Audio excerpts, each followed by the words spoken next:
A fairy tale romance can turn into a nightmare if you unknowingly get into a relationship with a narcissist.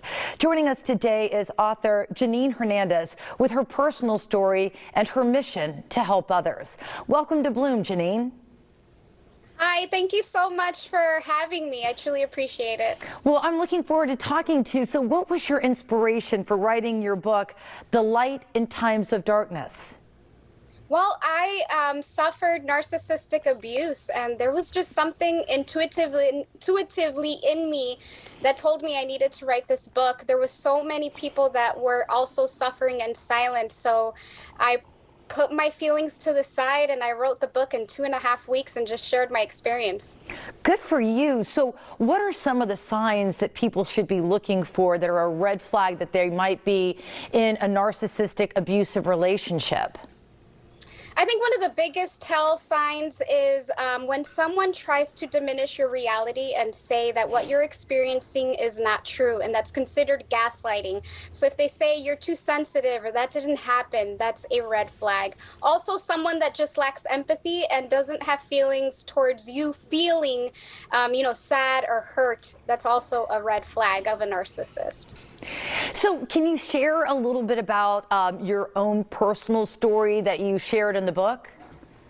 Yeah, so I actually dated someone for about a year and we had reconnected. We were high school, we were in a relationship in high school, so I thought that everything was great, but I overlooked the red flags. And one of the biggest ones at the beginning was he was showering me with gifts.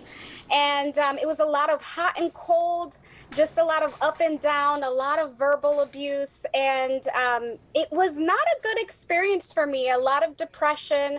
There was a lot of moments where I contemplated this life, but I was able to walk away. I had to find the inner strength and a lot of self-love to be able to walk away from this relationship. So do you guide your readers on how to find that inner strength? Because I think a lot of times people get stuck in relationships, whether it be kids are involved or financially, one reason or another, it's hard to walk away from a relationship. So what is your advice?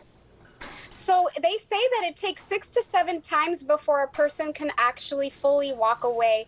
I always tell my readers to have grace with yourself, patience as well, but find a very good support system. You will know intuitively when it's time to leave. And when you leave, I highly recommend that you go no contact.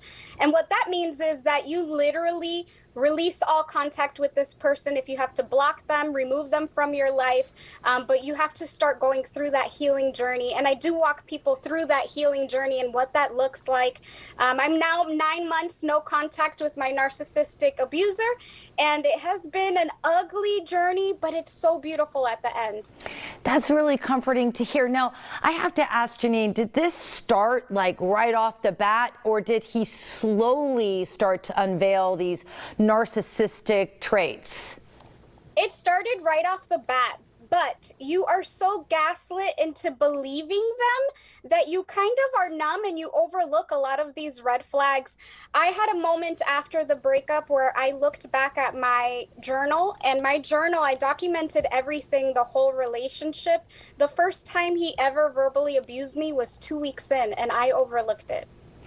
Wow. Yeah, that's unbelievable. And I understand you're kind of opening up a platform for others to share their stories. How can you help them do that? Well, I am the founder of the Book Publishing Academy, so I coach authors on how to write and publish their books. So I'm currently helping survivors to share their stories, and I'm launching a podcast this winter where I will be sharing survivor stories and how they overcome and how they have healed themselves.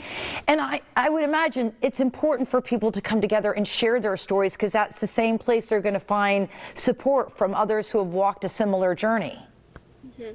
Yes, and I highly recommend that people just speak up, because when you're in a narcissistic relationship, they will stonewall you, which means that they will try to diminish everything that you do, say, feel, or act.